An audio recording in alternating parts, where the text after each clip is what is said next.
Olá, sejam todos bem-vindos ao Ciência na Mesa, podcast do ProEst PG, o programa de extensão dos projetos de pós-graduação da Universidade Estadual da Paraíba. Eu me chamo Sabrina. E eu sou Jean Júnior, estudante de jornalismo e bolsista do ProEst.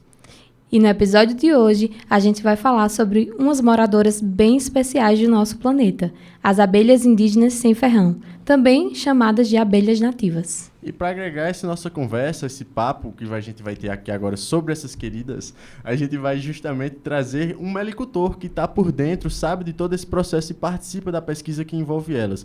Estamos aqui com Rômulo Oliveira, que está estudante de biologia aqui na UEPB e que também integra o laboratório onde tem sua linha de pesquisa voltada para as abelhas. Fica à vontade para se apresentar, Rômulo. Bom dia, pessoal. Bom dia, Jean. Bom dia, Sabrina.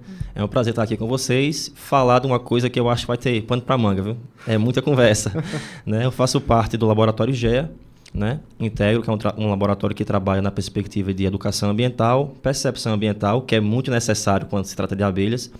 Também faço parte de algumas pesquisas junto ao Levin, que o Jean também conhece, né? O professor Sérgio, mas na área de recuperação de áreas degradadas, que também envolvem abelhas. Né? Então, assim, tem muita coisa na faculdade que você pode pegar pesquisas distintas, mas que, como pano de fundo, tem as abelhas como ponto em comum ali. Quando a gente pensa em abelha, a gente vem logo em mente a abelha popularmente conhecida como italiana, que na verdade já sabemos que é a africanizada. Exato. Mas não é à toa porque a gente tem esse tipo de percepção. Por que a gente tem, primeiramente, essa ideia na nossa mente quando se fala nessa questão das abelhas? Pronto. Como é que começou? Na verdade, no Brasil só haviam as abelhas nativas. Elas existem desde que o Brasil não era Brasil ainda. Né? Porém, o que aconteceu? Na época da colonização, teve um padre português que teve a ideia de trazer colmeias de abelhas do Porto para cá. Qual era a pegada dele? Ele queria uma produção de cera. Na época, o interesse nem era o mel. Mas como a Igreja Católica utilizava cera para fazer vela, não tinha o advento da parafina, então ele disse, não, vamos levar as abelhas para o Brasil, que vai ter uma fonte de cera para a gente. Então ele trouxe 100 colmeias para cá. Ao chegar aqui no Brasil, as abelhas definharam. Parece que das 100 colmeias, cerca de 93 definharam. E a questão foi, a abelha não estava adaptada ao clima, saiu do Porto, de Portugal para cá, e também não estava adaptada à florada, ao que ela ia consumir de néctar e pólen. Eu até comento com o pessoal, é a mesma coisa que tirar a gente nordestino daqui para o Japão para comer espetinho de grilo. Vai ter comida lá, mas a gente não gosta, a gente está acostumado com o cuscuz da gente, do carne de sol por aqui. Né? Então essas abelhas acabaram que definhando aqui, e quem criava abelha, quem passou a criar abelha, no caso portuguesa aqui, criava só por hobby, mas não tinha uma produção de nada. Ela mal produzia para ela. Isso aconteceu a mesma coisa com os imigrantes italianos e alemães que vieram, trouxeram colmeias e também deu errado. Até que, nos anos 50, um biólogo chamado Stephen Kerr, ele teve a sacada de ir na África e pegar abelhas rainhas africanas para cruzar com as europeias que estavam aqui. Mas por que esse cruzamento? A abelha africana, ela está num clima semelhante ao do Brasil, entendeu? E ela produz muito. Então ele disse, não, o Brasil tem um clima temperado parecido com essa área da África, eu vou buscar, vou gerar uma raça, um tipo de abelha adaptada ao Brasil. Quando chegou para cruzar aqui, é que vira ficção científica, né? Porque das 49 rainhas que ele trouxe da África, 29 fugiram do apiário. E quando fugiram, cruzou naturalmente com as abelhas europeias que já estavam aqui. Qual foi o problema? Se fosse esse cruzamento no laboratório, ele tinha como determinar o que ele queria. Eu quero que a abelha venha assim, assim, assado. Né? Como foi a natureza? Foi a natureza que determinou. Né? Então veio uma abelha muito produtiva, que realmente se adaptou ao território de norte a sul, porém ela veio raciada quase com um pincher. Ela veio extremamente agressiva. Então essa abelha que nós temos hoje, no Brasil, que muito difundida, não é tanto a europeia puramente, nem é a africana puramente. É essa abelha híbrida, que a gente chama de africanizada, né? É o cruzamento da abelha europeia com a abelha africana. Mas o que muita gente não sabe é que a riqueza incrível, aqui no Brasil existe mais de 250 espécies de abelhas nativas sem ferrões, e a gente não conhece nada delas. Exato. Então, qual a principal diferença dessas abelhas sem ferrões para as abelhas africanizadas? Isso, Bu. No caso, a principal diferença gritante é o ferrão. Ela não possui ferrão. Ou melhor dizendo, possui um ferrão sendo com ferrão atrofiado. Ele não é utilizado para ferroar como instrumento de defesa. Né? Então, essa é a primeira característica, não possui ferrão. Todas elas não possuem ferrão. Outro ponto interessante é a questão da construção do ninho. Não sei se vocês já viram, mas a abelha africanizada, as europeias em geral, ela faz o favo, né, que são aqueles hexágonos que a gente conhece. Ali é onde fica mel, onde fica pólen, onde fica as crias, que são as futuras abelhas. Porém, no caso da abelha nativa, ela não faz favo de mel, ela faz pote de mel. Então, quando você abre uma caixa da abelha nativa, você vai perceber que tem umas estruturas que parecem umas trunfas mesmo, que é ali que ela deposita o pólen, deposita o mel. Então, isso é uma diferença gritante também, a composição do ninho. Outro ponto legal é a forma como ela nidifica, faz o ninho dela. A abelha europeia, africanizada em geral, ela não se importa em fazer ninho em qualquer canto, não. Você chega numa árvore, você vê aquela estrutura, parece uma jaca, tem ali uma colmeia. Elas invadem qualquer tipo de estrutura, qualquer cavidade. Entendeu? Tem vídeo na internet que você vê em capô de carro, você vê em cano, em qualquer canto. Já no caso da abelha, na abelha nativa, ela é mais seletiva em relação ao canto que ela vai nidificar. Geralmente, ela faz ou em oco de árvore, é o padrão mesmo, é oco de árvore. E algumas espécies mirins também têm a capacidade de fazer seus ninhos em estruturas como, por exemplo, cavidades em rocha. Até em canos mesmo ela consegue fazer, entendeu? Mas para fazer uma estrutura exposta que nem a abelha africanizada, não. É sempre algo bem interno, até pelo fato de proteção. Eu não tenho ferrão, eu tenho que estar num local que eu passe mais despercebida possível. É importante esse contexto para quem está nos acompanhando, justamente para saber identificar, né? Porque normalmente a gente tem o costume errado de ver um enxame de abelha ou algum, quando está assim, dizer assim, eita, vou ali destruir, vou matar todos, porque se sente ameaçado por o perigo justamente da africanizada dela ser um pouco mais agressiva. Então ela reage também ao comportamento humano quando tem algum afeto, quando ela se sente ameaçada, na verdade, nesse sentido. Então ela acaba tendo fãs ferroadas e o pessoal ficou uma questão habitual de quando vê já ir para atacar elas também, né? Aí essa questão, vale ressaltar, e eu deixo você falar essa parte, justamente do porquê não mexer com elas, né? Isso. No caso, o ideal, independente de ser abelha com ferrão ou sem ferrão, o que a gente determina? No caso da abelha sem ferrão, que não oferece risco, o ideal é você realmente não mexer no enxame, de forma alguma, independente do canto que ele esteja. Ele vai estar ali, bem adaptado, não vai gerar risco nenhum para ninguém, independente da espécie. Se for nativa, deixa no canto lá. Ah, mas eu sou criador, eu se não sou entusiasta, quero criar e eu quero capturar esse enxame. Aí tem uma ressalva, certo? Para capturar um enxame, se você tirar um enxame de uma zona natural ou de algum local que não oferece risco para o enxame, é crime. É crime, você não pode tirar o enxame. O que a gente faz é o seguinte, a gente cria iscas, que geralmente são feitas de garrafa PET, você coloca aquela isca próxima ao enxame e ele naturalmente vai nidificar para essa área. Entendeu? Então, o enxame matriz permanece lá e você está tirando um enxame filho daquele matriz. Então, no caso da abelha nativa, é assim que funciona. A gente não mexe no enxame naturalmente, não. Já no caso da abelha apis, a africanizada em geral, aí não. Aí você pode entrar em contato com o corpo de bombeiros ou com algum apicultor que tenha experiência em captura para poder retirar o enxame. Aí pode sim, certo? Aí nesse caso, tem gente que faz o quê? Como tu falou. Não, vamos tacar fogo. Vamos tacar fogo. Ou se não, tenta por conta própria, sem experiência nenhuma, ir lá com os galinhos, negócio, catucar o enxame, tirar, levar. Não, o risco para o enxame é grande e o risco para você que está retirando também é enorme. Então, o ideal, ou chamar o corpo de bombeiros, ou entrar em contato com um apicultor especializado em captura de enxames para retirar. Existe alguma forma de ter contato com esses apicultores? Algum local onde as pessoas podem encontrar esses contatos?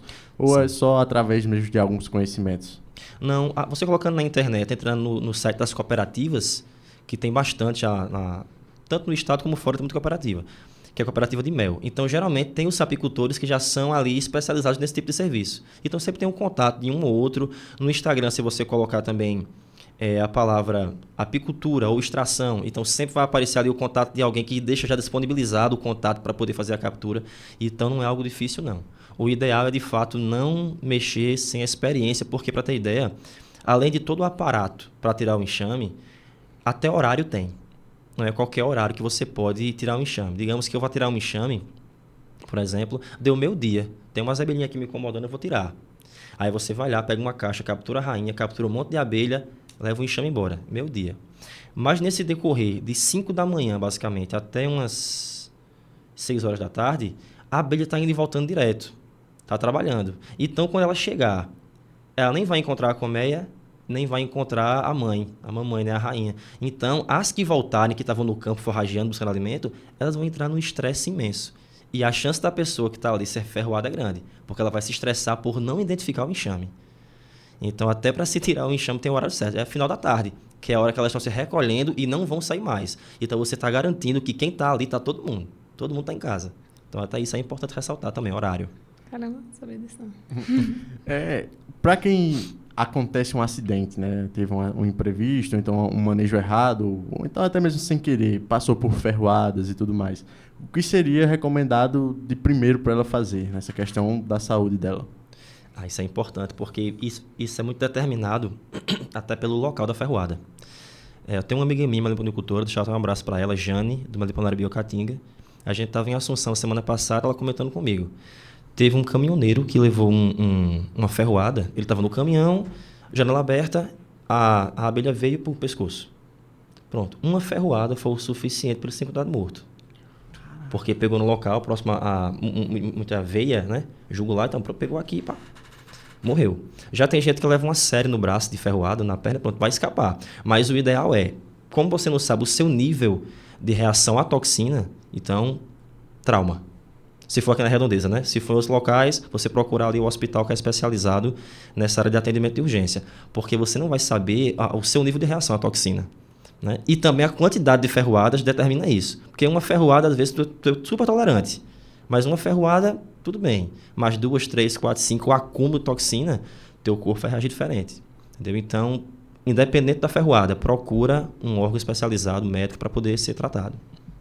Eu, por experiência própria, no sítio uma vez, levei 5 ferroadas. Eu acho que esse aí foi o máximo que eu levei. E assim, eu passei por febre, eu tive umas reações que eu fiquei assustado, porque até então 1 ou 2 é normal. A gente, quando anda no sítio, já sabe que vai bater com um ou outro de vez em quando e não tem o que fazer. Mas nesse dia que eu levei 5, assim, eu tive já um medo porque eu tive reações que eu não tive. Então, eu também não estou muito disposto a descobrir meu limite.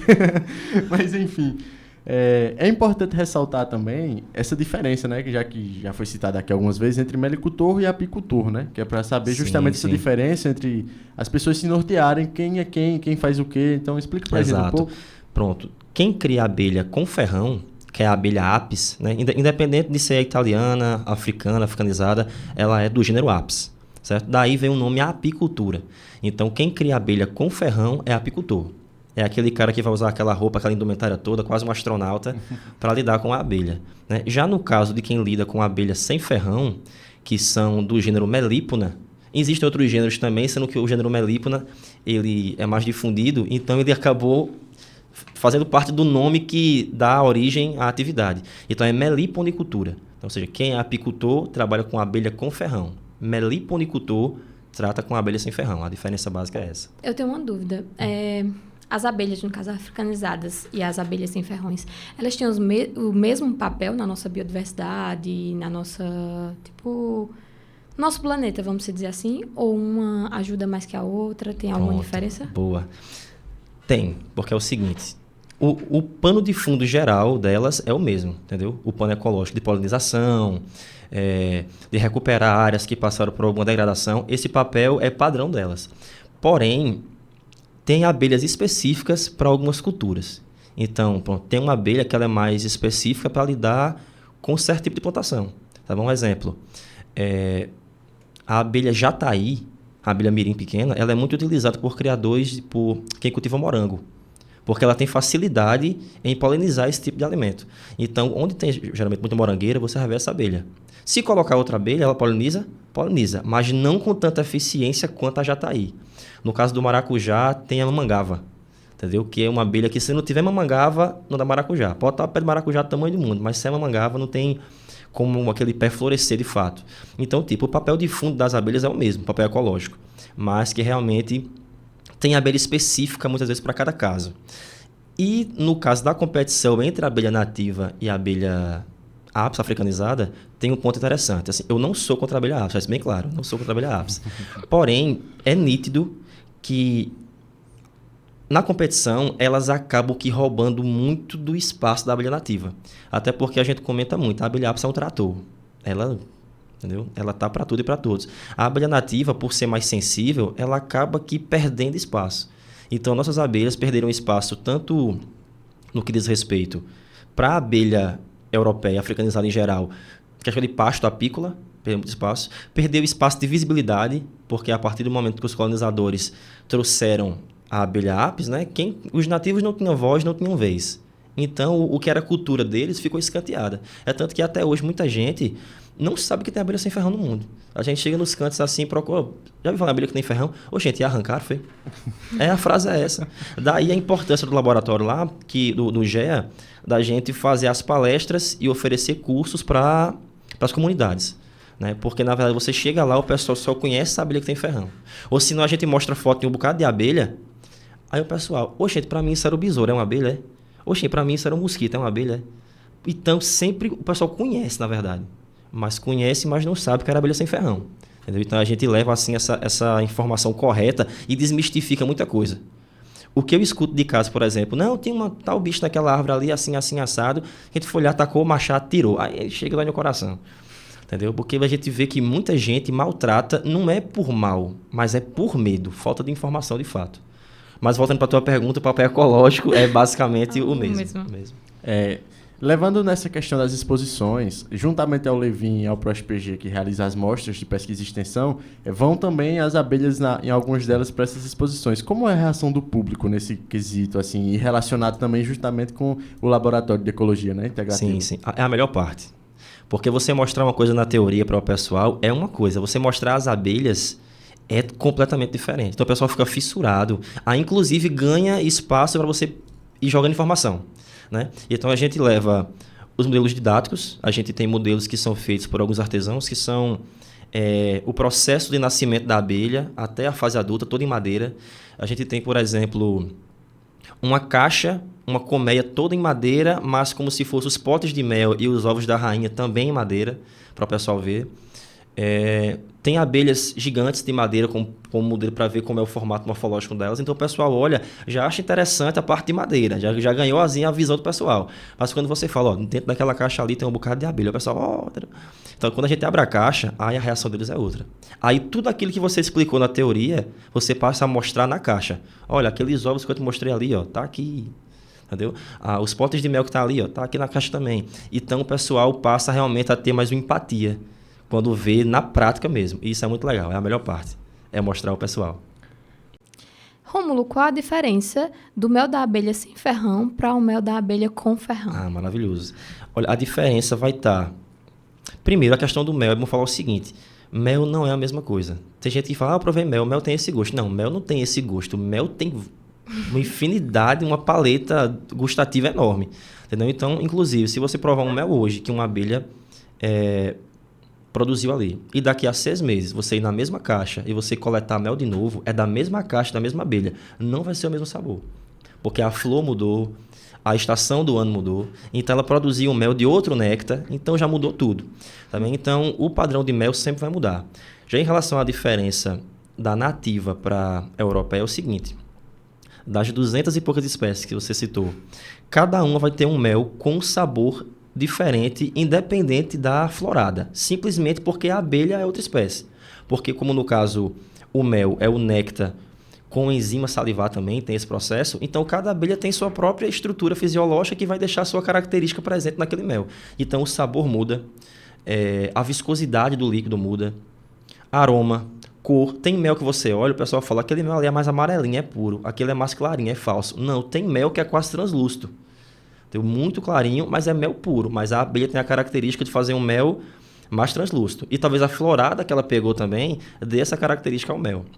Aí, em relação a preço. Quando chega em preço, o negócio fica bem complicado. Porque enquanto você compra, a nível de Campina Grande, Paraíba aqui, 1 litro de mel de abelha italiana, abelha africanizada, enfim, R$50 o litro, 50, 60 é a faixa.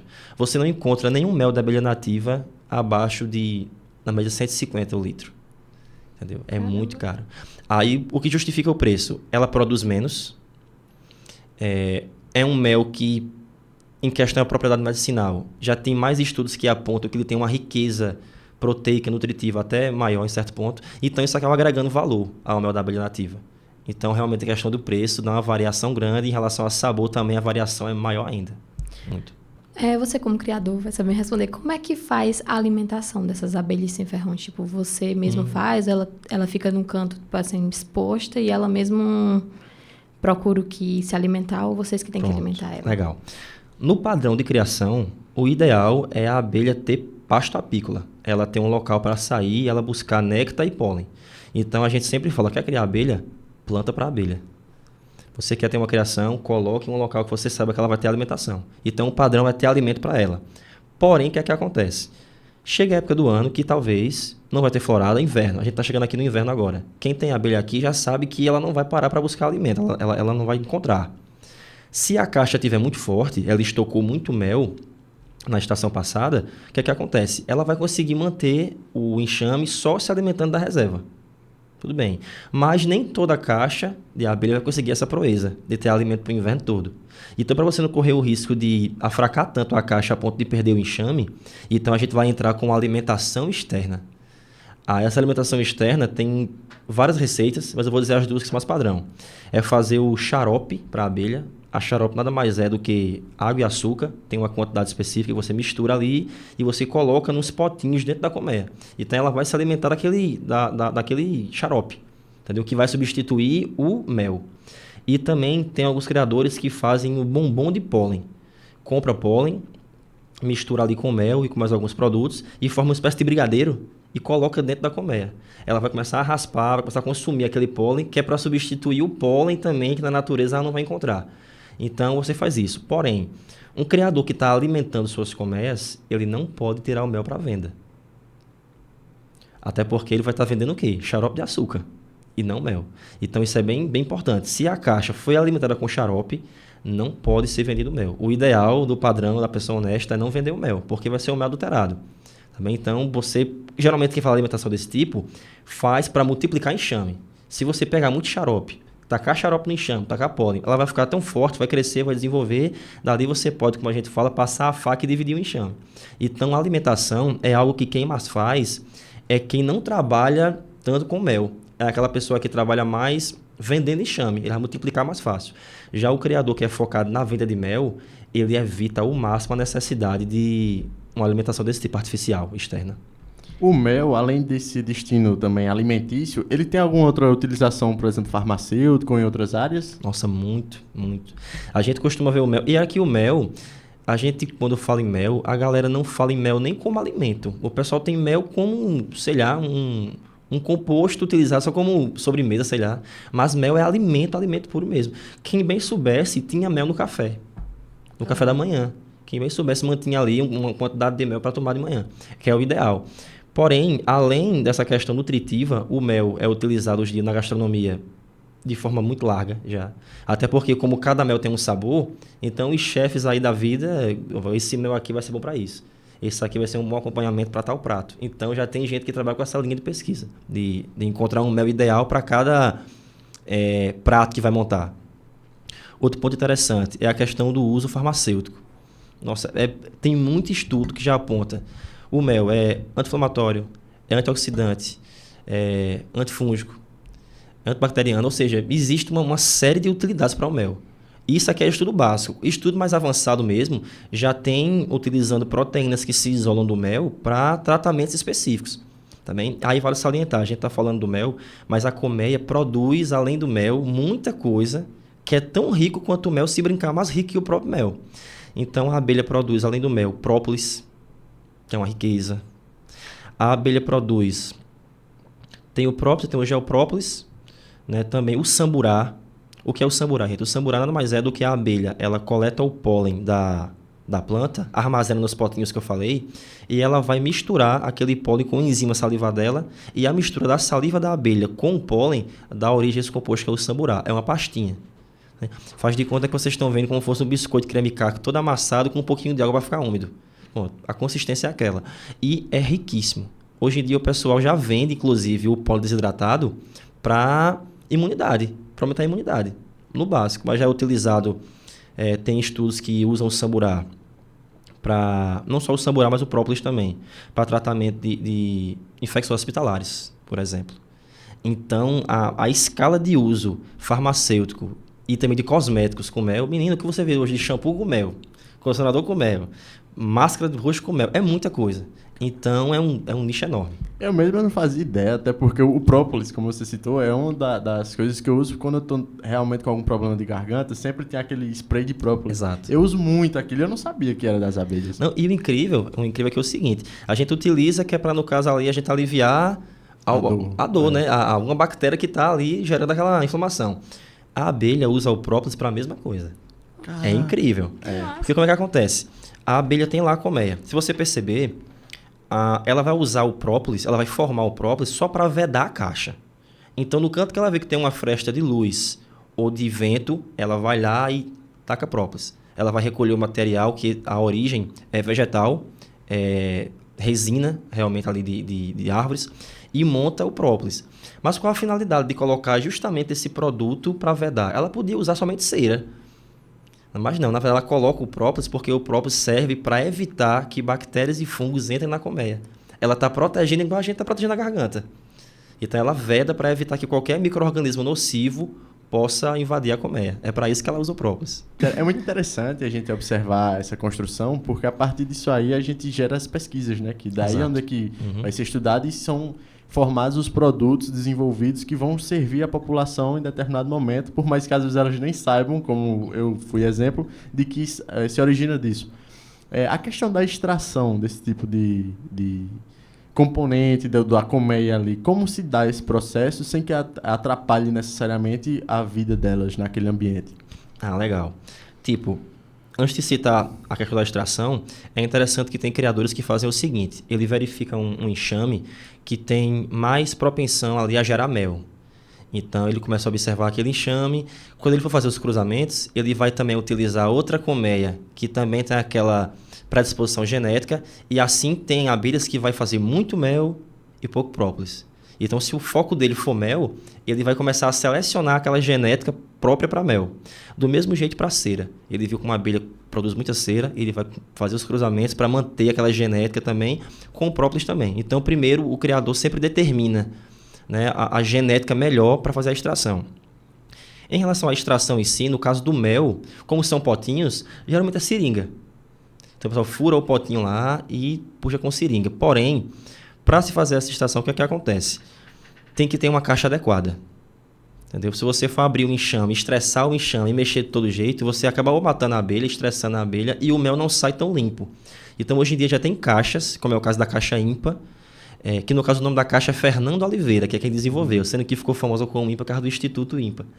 Né? E no caso é uma caixa que ela tem um formato vertical e é dividida em módulos. Então, quando você quer tirar o mel, você consegue destacar da madeira somente o módulo que tem o mel, fecha a caixa e você vai extrair o mel separadamente sem que a abelha esteja sendo incomodada. Então, tem caixas que já estão desenvolvidas com esse intuito. Então, você tira a melgueira, que é essa parte da caixa que só tem mel, tira a melgueira, leva para um local, fura os potinhos e faz a extração. Ou com seringa, e quem tem muita caixa para não estar perdendo tempo nesse processo, utiliza aquelas bombinhas que é utilizada até em hospital para tirar secreção, enfim, né? Compra um virgem com a utilidade somente para a extração de mel. Então vai sugando ali. Então geralmente é isso, esterilizado, e tem gente que já coloca ou para maturar, tem gente que já vende ela ali in natura mesmo, aí depende do foco de venda do criador. Já no caso do própolis, como ele é agarrado nas paredes da caixa, aí é raspagem. Ele é raspado com uma espátula, alguma ferramenta que é apropriada para isso, e depois ele é levado, um bloco dele, do própolis, ele tem uma consistência muito semelhante a visgo de jaca, entendeu? As abelhas pequenininhas, as mirins, elas têm essa característica de fazer um própolis bem liguento. Já as abelhas maiores, como elas misturam o própolis com barro, que é o gel própolis, aí ele tem uma consistência mais cascuda, mais abiscoitada, entendeu? Então, faz a extração e aí é levado ou para fazer o extrato, propriamente dito, ou se não é vendido para indústrias aí que utilizam em outros pontos como farmácia, enfim, para fazer subprodutos. Rômulo, como foi o início da criação? De onde surgiu o interesse? Foi vinculado já graças ao laboratório ou uma coisa surgiu antes, depois? Explica pra gente um pouco como foi isso. Legal. Na verdade, as abelhas entraram na minha vida antes de eu pensar em colocar elas como ponto de pesquisa. Né? Porque, na verdade, quando eu perdi meu pai, eu passei por uma fase realmente muito, muito ruim, sabe? E eu pensei até em parar a faculdade. Foi uma fase bem, bem complicada. E eu praticamente parei no tempo. Não tinha interesse em nada. E muitos amigos chegavam para mim e falavam, Romo, cara, tu tem que fazer alguma coisa para tirar o teu foco somente e estar pensando no que aconteceu. Né? Então procura aí, pô, uma turma do pedal, turma de vôlei, vai jogar bola, vai fazer alguma coisa. E nada me chamava atenção. Até que um dia, em um jantar com alguns colegas, aí do nada, a gente começou a falar sobre faculdade, né? Não, eu faço biologia. E o cara fazia direito. Nada a ver. Eles, rapaz, eu tô fazendo um negócio que eu olhei assim, eu acho que é a tua cara. Eu falei, o quê? Tu já ouviu falar em abelha que não tem ferrão? Aí eu já tinha a menção, sendo que eu não sabia nem que tinha por aqui, pra ter ideia. No curso de biologia, e eu não sabia nem que tinha essa diversidade por aqui. Aí eu falei, rapaz, sabia não.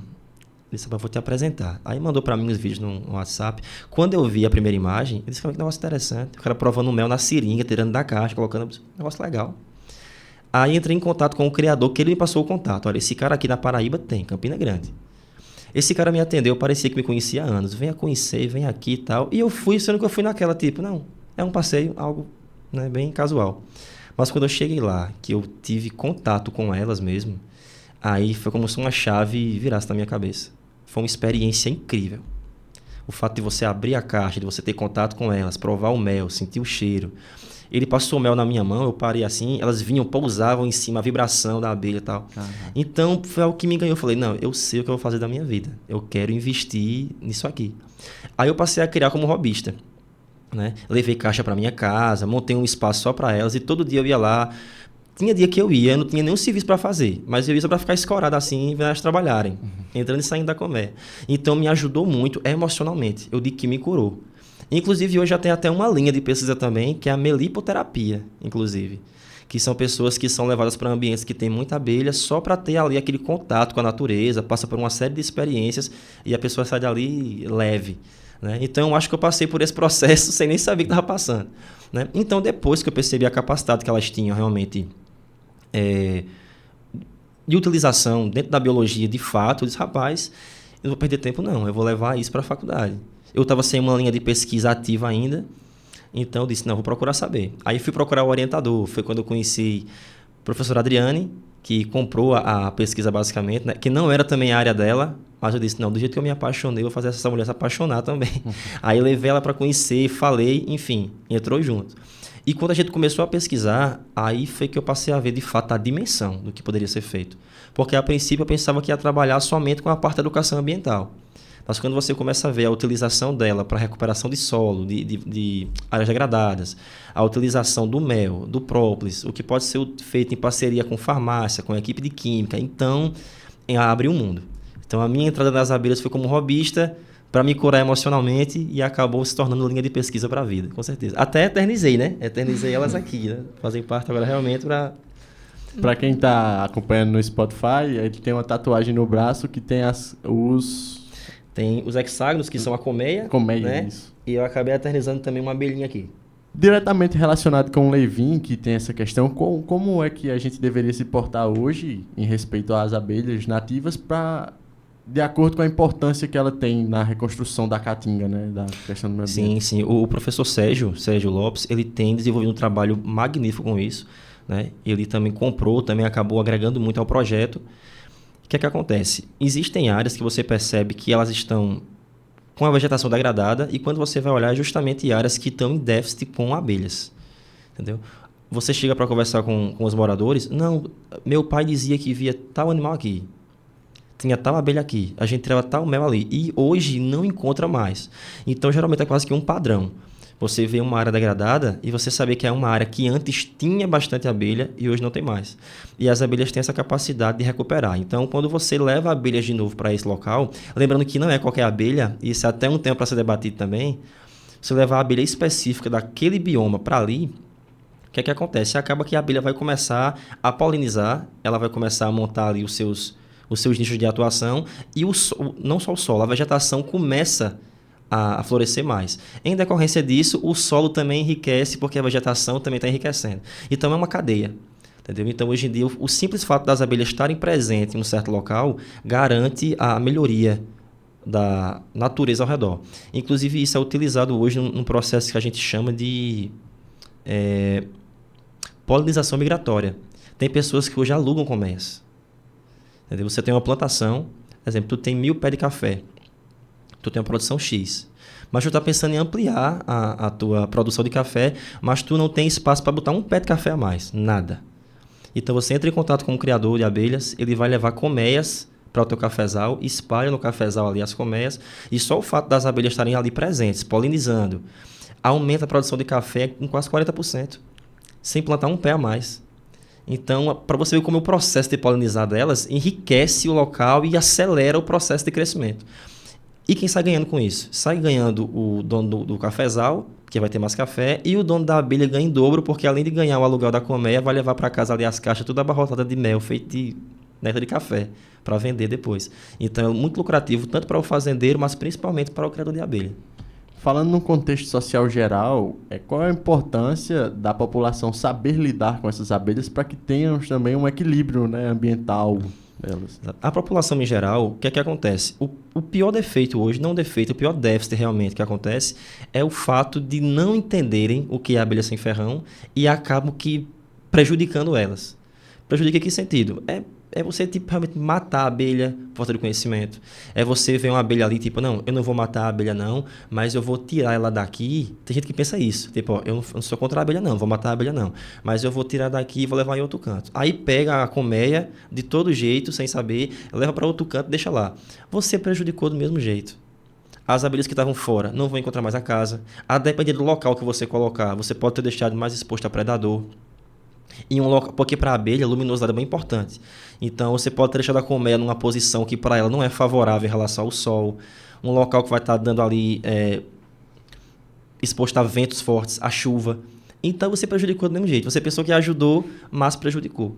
Então o principal é você entender que a abelha nativa, no canto que ela está, é o canto que ela deve estar, porque a abelha não foi para aquele local à toa. Inclusive, falar de comportamento de abelha é bem interessante. Nada é à toa na vida da abelha. Então, se ela montou seu ninho ali, é porque ali foi o canto, o ponto ótimo, ideal que ela encontrou ecologicamente para montar o seu ninho. Tá bem? Então, o que é que a gente estimula? No lugar de tirar a abelha, separa um espaço teu aqui que tu vai lucrar. Entendeu? Monta um meliponário, pega essa abelha, deixa ali um local adequado para tu poder lucrar, para produzir mel. A gente já pode fazer, por exemplo, hoje em dia tem meliponários didáticos.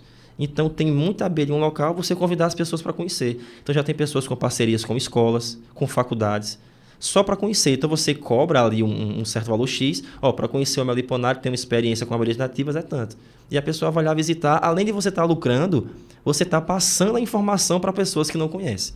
Então, tem um enriquecimento tanto do bolso, como um enriquecimento também do conhecimento que você está passando para a população. Bem interessante isso. A gente tem também muitos casos de pessoas que quando vêm algumas abelhas, algumas coisas, não entendem esses comportamentos e já se assustam, então já ligam direto para um corpo de bombeiros ou então tentam resolver por conta própria. Isso. E eu acho interessante essa parte do comportamento justamente para explicar, porque algumas delas têm questões de locomoção e que demoram mais de alguns dias para sair de um local para o outro e precisam parar nesse meio tempo.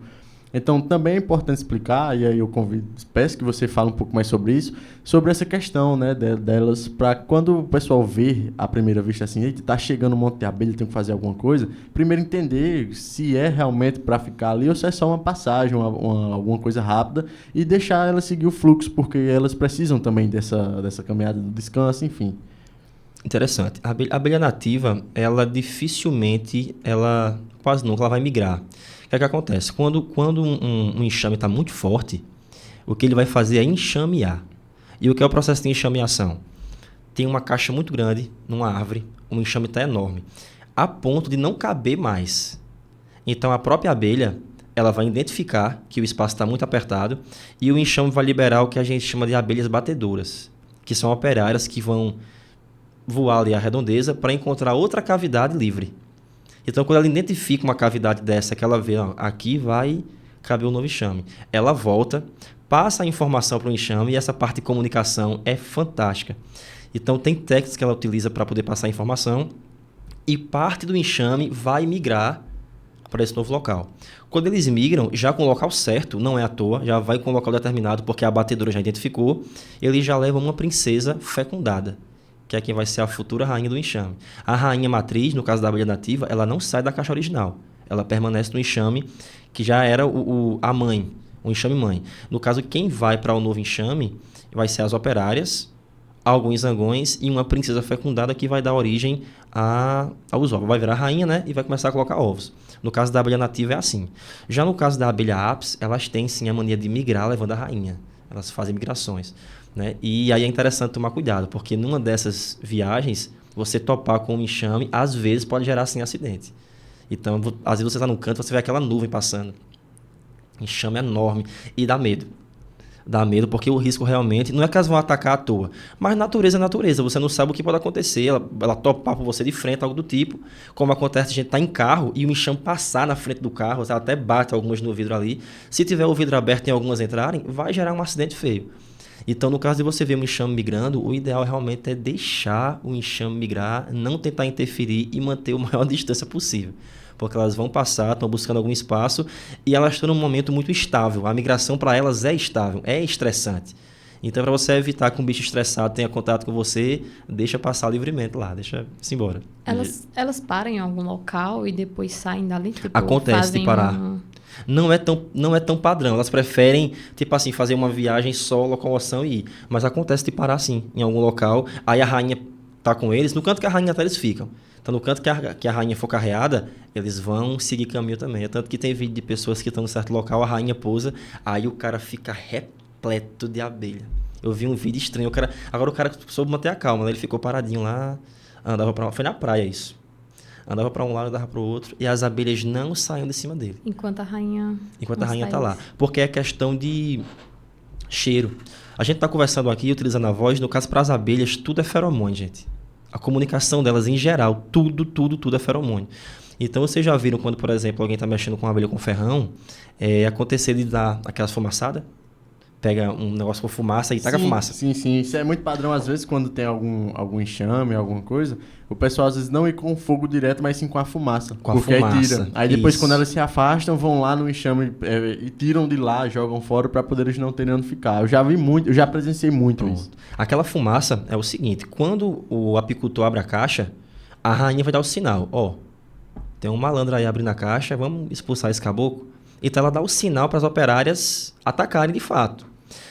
Como tudo é cheiro, quando o apicultor joga fumaça, é como se eu estivesse mandando uma mensagem para vocês saindo toda cortada. Está cortando a ligação.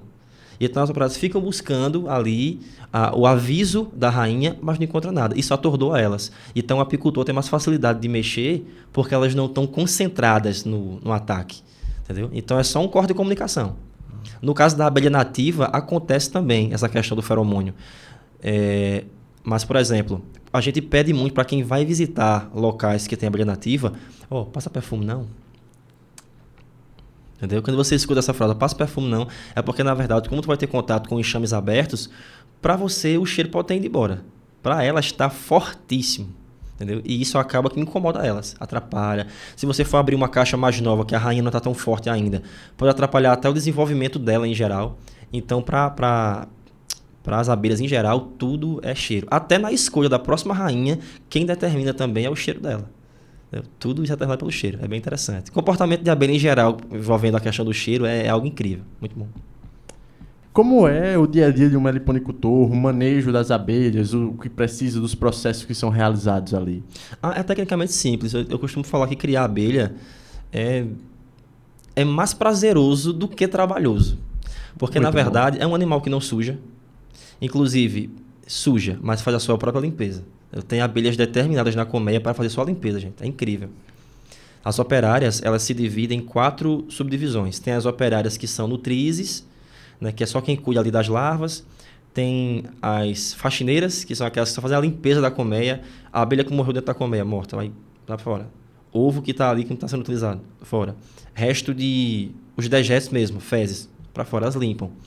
Aí tem as que buscam alimento, que são as forrageiras.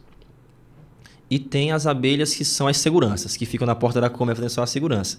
Então você não se preocupa praticamente com nada, elas têm profissão para tudo lá dentro. Elas se cuidam.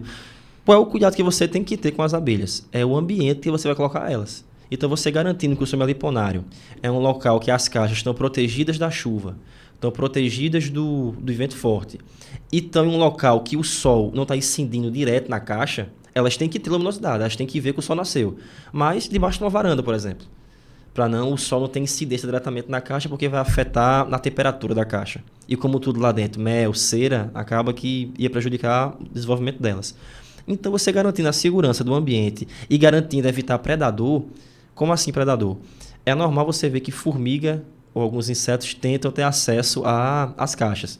Então, o que é que eu fiz lá em casa? Nas prateleiras que eu coloco as minhas abelhas, no pezinho da prateleira, naquela mãozinha francesa, eu taco graxa de carro.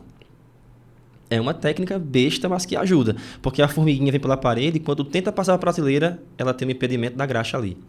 Quem tem, no caso, prateleira no chão, estante, então embaixo do pé da estante colocar um pezinho com óleo queimado. Então se algum inseto tentar pelo chão, tentar subir, também é evitado. Então são cuidados básicos em relação à segurança do enxame, certo? E o principal que eu falaria também seria a manutenção de você ver a caixa. Então não é porque ela se cuida só e está num ambiente seguro que você não vai abrir a caixa e fazer manutenção.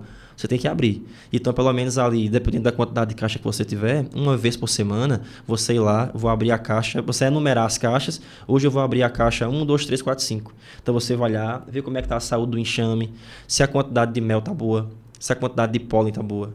Ver se a rainha está ali presente, se o ninho realmente está numa estrutura bonita. Porque se você vê que está faltando algo, você vai repor. Começar aquela questão que a gente conversou da alimentação externa. Colocar alimentação artificial, colocar um xarope ou um pólen.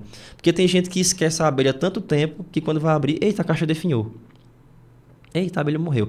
Talvez se tivesse tido uma manutenção e visto a caixa antes, teria evitado isso. Então é só o cuidado da manutenção de você observar o enxame. E isso é só a prática que traz realmente, tendo prática. Rômulo, você pode falar para a gente como é levar isso para a universidade? O que é que a gente pode esperar de novas pesquisas e tudo mais? O que está vindo aí? Ah, maravilha. Em relação ao que a gente está desenvolvendo hoje, sem comentar que além do nosso projeto, tem projetos paralelos também de outros laboratórios que estão iniciando essa pegada com a abelha nativa. Mas em relação ao que a gente tem hoje, a gente tem o trabalho de educação ambiental e percepção ambiental, que a gente leva curso de meliponicultura para as comunidades. A gente identifica ali um público-alvo, passa para eles todo o manejo e também deixa a abelha lá. Porque uma coisa na teoria é você aprender e é um negócio que tipo, eu não vou levar para a minha vida. E outra coisa é você receber o enxame, cuidar do enxame e você passar a ter de fato uma renda. O pessoal se estimula com isso. Temos um trabalho também com o samurá da abelha, que é aquela parte do pólen, que aqui é só spoiler, que eu não posso falar tudo agora, que está em desenvolvimento. Mas são algumas parcerias com outros laboratórios que vai ser voltada mais para a parte laboratorial mesmo. Questão de composto realmente que as abelhas podem nos oferecer. E por fim, nós temos também um trabalho que é mais na área, que também envolve comunidades, sendo que é com artesanato. E está utilizando cera de abelha para fazer vela, cera de abelha para sabonetes, enfim, para uma série de artesanatos que podem ser utilizados. Que é interessante que você pode fazer isso tanto com a cera da abelha nativa, como também com a cera mista, que é a cera que a gente utiliza, a cera da abelha com ferrão e da abelha sem ferrão juntas, a misturada. Entendeu? Isso para baratear o preço. Como tudo para abelha sem ferrão é mais caro, então quando você coloca da abelha com ferrão junto, barateia o preço. Então são 3 trabalhos aí bem interessantes, que é interessante porque tem uma pegada extensionista, né? Que você envolve muito o público, você não fica restrito somente ao laboratório. É interessante ter esse contato com o povo mesmo. Como a população diretamente relacionada com essas extensões de estudo acabam sendo beneficiadas, mas quem também é beneficiado no sentido em ter essas pesquisas em andamento que não saibam, indiretamente estejam ligadas? Por exemplo, as pessoas que, por mais que não compareçam e tudo mais, mas de alguma forma vão vão ganhar, né, com essas descobertas e esses desenvolvimentos. Sim, no caso, é interessante porque a pessoa que, por mais que não esteja participando de um curso ativo no momento, mas, por exemplo, tu faz parte de uma comunidade que foi ali agraciada com algumas colmeias, recebeu ali aquela oportunidade. Queira que não queira, por mais que você não tenha participado, aquilo está ali mexendo com o comércio local. Então, você vai ser beneficiado ou, de certa forma, como um vendedor ou como um comprador, ou se não, simplesmente agregando turismo para aquela área. Porque acontece muito disso. Uma área que tem muita abelha, que tem gente que vende o mel, quando fala que é um mel de abelha sem ferrão, de forma artesanal, isso traz bastante gente. Então, isso agrega também para a área, independente de você estar ativo fazendo parte ou não. Já na questão da pesquisa laboratorial, ganha-se muito pelo fato que, por mais que você não esteja no laboratório fazendo parte da pesquisa, mas tu pode ser agraciado, tu pode futuramente precisar de um componente e um medicamento que está saindo de base laboratorial com algo da abelha. Então, hoje em dia, muitos insumos laboratoriais que eram de origem mais industrializada, no sentido de ser um composto não natural, hoje em dia já é encontrado isso na colmeia.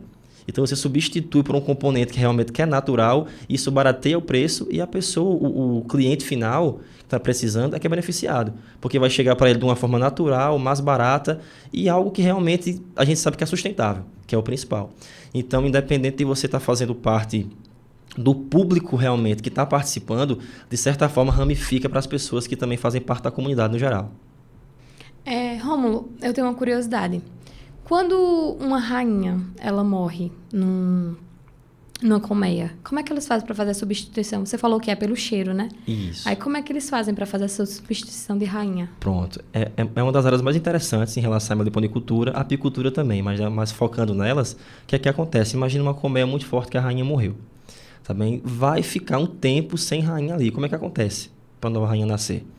Dos ovos que a abelha rainha já tinha colocado, vai nascer uma abelha que tem característica para se tornar a futura rainha, certo? E não nasce só uma, nasce mais de uma.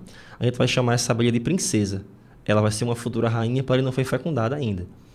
Porém, não é a primeira abelha princesa que nasce que vai assumir o enxame, porque ela passa por um ritual de aceitação. E isso é muito interessante. A princesa nasce e ela começa a liberar cheiro para dominar o enxame. Isso vai atrair a atenção de quem? Das operárias. Então, as operárias cercam ela para tentar ver se ela vai ter característica realmente de rainha. Então, as operárias mordem ela, tentam arrancar pedaço, puxam a asa, sobem em cima dela, tentam a todo custo atrapalhar a vida dela ali, por um instante. Se ela fugir, se acuar, ficar tímida, tentar sair da caixa, as operárias julgam que ela não tem personalidade suficiente para ser rainha. Então, matam ela. É assim que funciona. Já quando é uma princesa aqui, quando é mordida, eu costumo dizer que é uma abelha que não é discípula de Jesus, ela não dá outra face. Ela bate de volta, ela tenta morder, fica firme, vai para cima. As operárias acabam se rendendo a ela porque percebem que ela tem realmente ali peito para ser rainha. E o tempo que ela está lutando é o tempo que ela está soltando feromônio. Está liberando cheiro. 1 hora vai dominar. Então, nas abelhas nativas é assim que é determinada. Na maioria dos gêneros, né? Tem algumas espécies de abelha nativa que antes da abelha nascer, eles já determinam. Certo? No caso de todos os ovos que tem ali na caixa, tem um ovo específico que tem o dobro ou o triplo do tamanho. Então, quando você bate o olho na caixa, você sabe, ó, a futura rainha está ali. Entendeu? Tem a abelha que, essa que eu citei, você não sabe. Só sabe quando nasce. Mas tem esse gênero que ela determina no cantinho ali uma realeira que a gente chama, que é uma célula grande, e dali é a futura rainha. Nesse tipo de abelha, quando ela nasce, por mais que tenha a rainha, as operárias não matam ela. Elas fazem uma casinha de cera e guardam ela. Por quê? Digamos que a rainha morra e eu matei aquela princesa ali. Não vai nascer outra. Então o enxame está determinado ali a falir, a morrer. Então elas têm noção disso. Nesse tipo de abelha que a princesa é determinada antes, se só tiver aquela e a rainha morrer, acabou-se. Então eles preferem ter uma carta na manga, uma rainha reserva, uma princesinha reserva, para no caso da abelha rainha morrer, eles libertam ela para ela poder assumir ali o trono, digamos assim. Outra curiosidade minha é a questão da comunicação. Tu falou que elas são muito comunicativas, né? Cada um tem seu papel e tudo mais. Essa comunicação é feita só pelo cheiro ou aquele zumbidozinho delas também é um tipo de comunicação? Muito bom, essa foi muito boa. Tem um pesquisador austríaco chamado Von Frick. E o que foi que ele percebeu? Ele pegou uma colmeia, colocou uma telinha de acrílico, uma espécie de vidro, e ele queria saber como é que a abelha passava para o enxame a informação de onde estava a fonte de mel, a fonte de néctar, melhor dizendo. Então ele pegou uma abelha, pinta ela com uma tintazinha, deixava o enxame afastado, botava uma fonte de mel em um local e botava essa abelha lá. Essa abelha ia, bebia o mel e voltava para a colmeia. Ele conseguia ver ela diferente porque ela estava pintadinha. Então assim que ela entrava na colmeia, as operárias cercavam ela e ela ficava no meio daquele círculo e ela fazia movimentos, tipo uma agulha de bússola, e vibrava. E ele achou aquilo estranho. Era sempre o mesmo movimento. Mexia para um lado e para o outro e vibrava. O que foi que ele percebeu com o passar do tempo? Essa movimentação que ela fazia, tipo uma agulha, ela estava determinando a posição do alimento em relação ao sol. Ó, a direção é essa aqui, ó. E quando ela vibrava, ela estava dizendo, nessa direção que eu te apontei, é tanto tempo. Então ela consegue determinar, só se movimentando, o local e a vibração é a distância. Então as abelhas conseguiam ter a noção exata do local. Porque sabia para que área teria que ir e baseado na vibração da coleguinha, a distância é X. Então, a comunicação delas é muito eficiente. O feromônio, ele vai agir mais na questão, realmente, de fato, da escolha, na questão do zangão encontrar a princesa, na questão de você pegar uma abelha e segurar na mão, se tu encostar no nariz, tem um cheiro fortíssimo. Ela está dizendo, eu estou me segurando aqui. Ela quer uma ajuda, quer uma defesa. Em relação a abelha que saiu, quando voltar, identificar a casa com mais facilidade. Se tiver 3, 4 colmeias juntas, ela não vai entrar em qualquer colmeia. Pode ser a mesma espécie. Ela vai entrar na colmeia dela. Tá bem? Então, no caso, isso ajuda. Agora, no caso de encontrar fonte de alimento, aí a questão comportamental em relação à movimentação, vibração, aí fala mais alto. É bem interessante isso. Então é isso, pessoal. A gente chega agora ao final de mais um episódio. Eu queria agradecer novamente ao Rômulo por estar aqui presente com a gente. Rômulo, fala aí pro pessoal onde é que eles podem te encontrar, para te acompanhar, para saber mais sobre esse mundo muito curioso, né? Pessoal, quem quiser me acompanhar, primeiramente agradecer a vocês. Foi um bate-papo muito produtivo, muito legal. Espero voltar aqui mais vezes para abordar as novas pesquisas. Tá bem? E para quem quiser me encontrar no Instagram, é Romulo_Oliveri. E o do Meliponário é Meliponário CPN. Então lá a gente tem postado tanto em relação às pesquisas como curiosidades também para esse público mais que gosta de ver algo curioso sobre as abelhas, sobre o mundo das abelhas. E quem quiser também verificar as pesquisas do laboratório além das abelhas, aí tem o Instagram do GEA, certo? GGEA, e o do Levin. Tá bem? Então, dos laboratórios, quem quiser ver as pesquisas que estão sendo desenvolvidas, entrar em contato com a gente. Mais uma vez, obrigado e valeu. E aí, curtiu aprender sobre esses seres incríveis que habitam o nosso planeta, que está ao redor da gente e a gente não conhece muito bem? Compartilhe o nosso episódio com quem você também quer repassar esse conhecimento. Curte no YouTube, se você estiver assistindo a gente pelo YouTube. E é isso. Se você ama ciência tanto quanto a gente, ajuda aí a gente a engajar. Já segue a gente nas nossas redes sociais, @proestpg.epb, tanto no Instagram quanto no TikTok. Lembrando mais uma vez que os episódios vão estar disponíveis tanto no YouTube como no Spotify, então já acompanha a gente por onde você preferir. E é isso, vejo você daqui a 15 dias. Até lá e lembra, ciência boa é ciência compartilhada. Isso.